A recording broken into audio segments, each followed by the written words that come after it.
akindi gihesha gukiranuka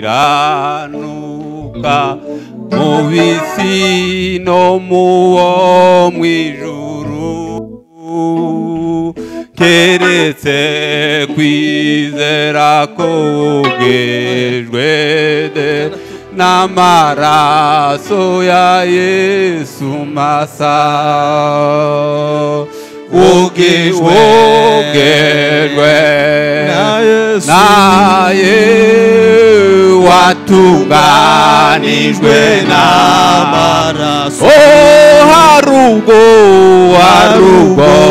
yakuwagije amaraso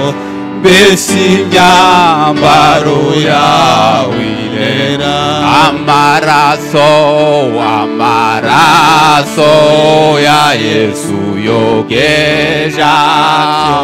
abanduye imitima yabo timukererwa ubwo mutebuke mwezi imitima yanyu neza ogejwe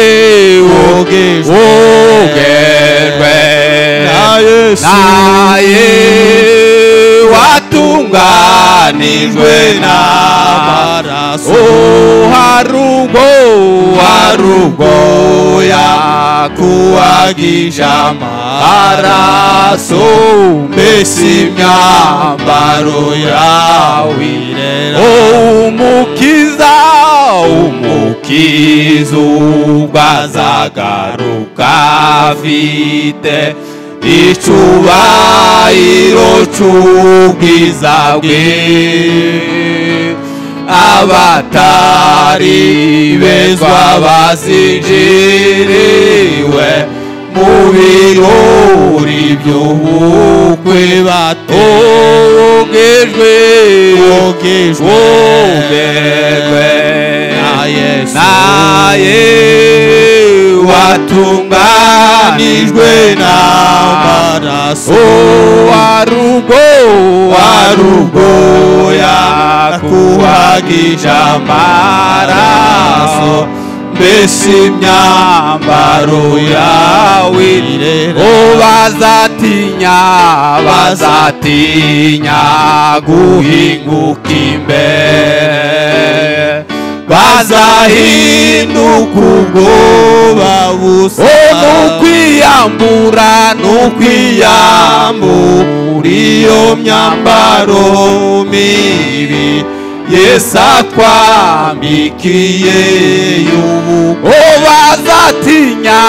bazatinya guhinguka imbere bazahinduka ubwoba busa n'ukwiyambura iyo myambaro mibi Yesu atwambikiye ogejwe na Yesu watunganijwe n'amaraso harugo yakuwagije amaraso mbese imyambaro yawe irera